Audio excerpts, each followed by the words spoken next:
Alrighty guys, and welcome back to Star Wars Review.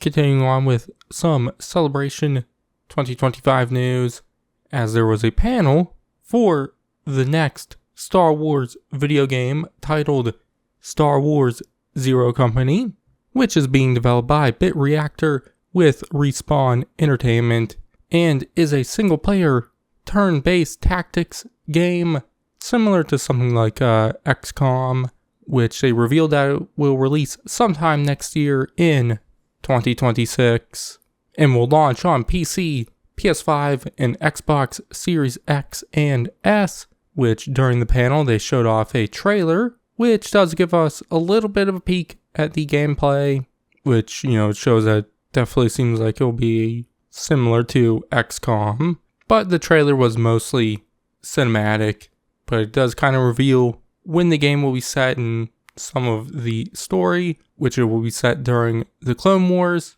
I think it will be near the end of the Clone Wars, and that you'll play as a character named Hawks, who is a disgraced former Republic officer who's now in charge of this group called Zero Company, which it does seem like Zero Company is a part of the Republic and are working for them, but are kind of, I guess maybe kind of a secret ops kind of thing. But they did reveal that the character Hawks is a fully customizable character, so you can make them be whoever you want. You can change the species, gender, and even their name. I would assume the canon version of the character is the one shown on the cover art and in the trailers or trailer. But during the panel, they did mention that you can customize a lot with the game. You can create new members of the squad.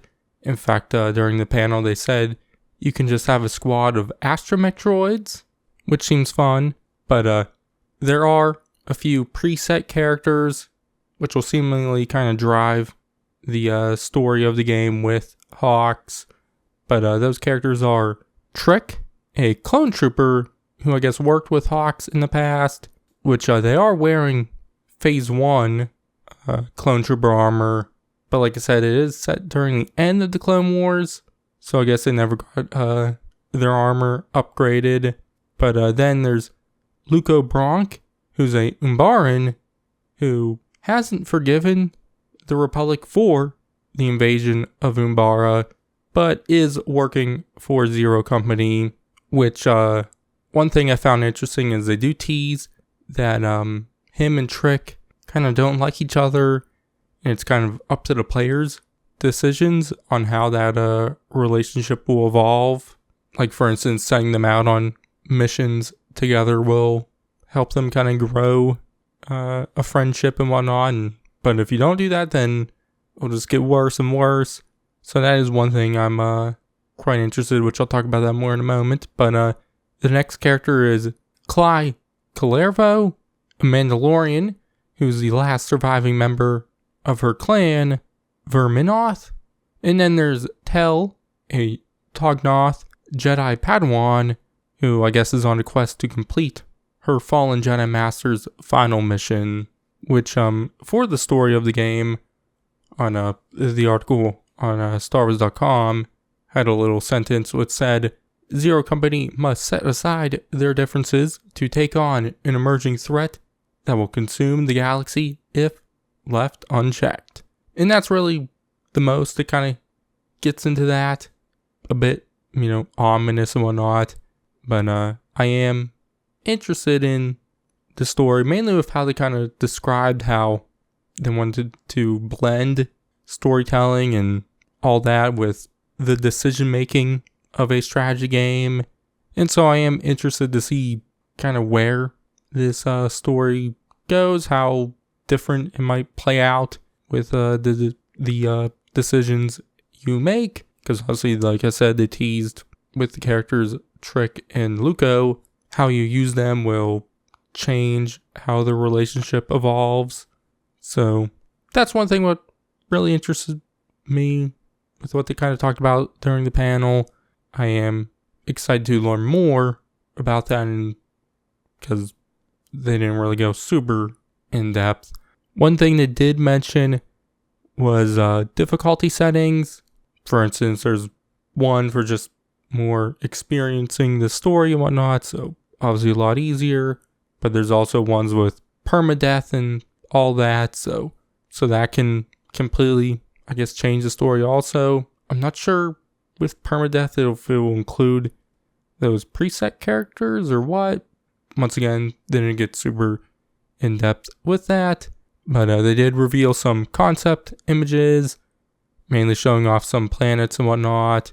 They revealed that Zero Company's home base, called the Den, will be on the Rings of Kafrene, which, we see in Rogue One and will see in Andor Season 2.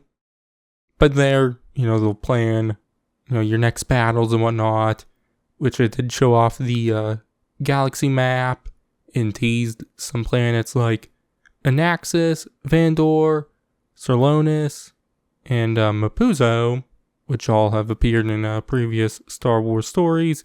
But it seems like there'll be plenty more planets to go to than just those 4. But they also showed concept images of the ship Zero Company will fly in the game, called the Casion, which will be piloted by a droid named M3VO or Mevo.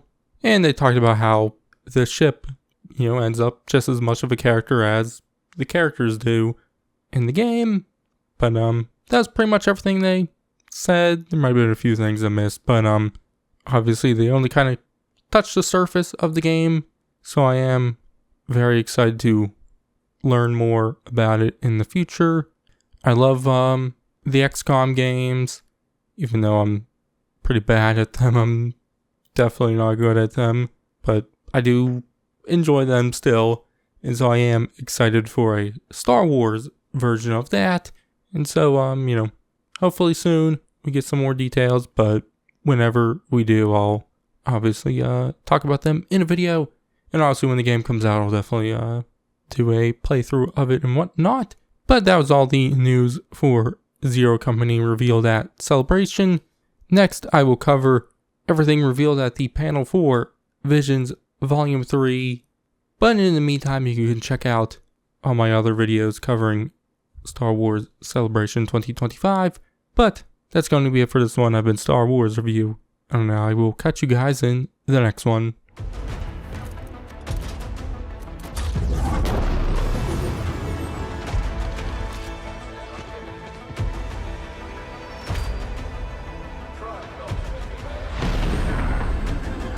That's the job, and they get it done.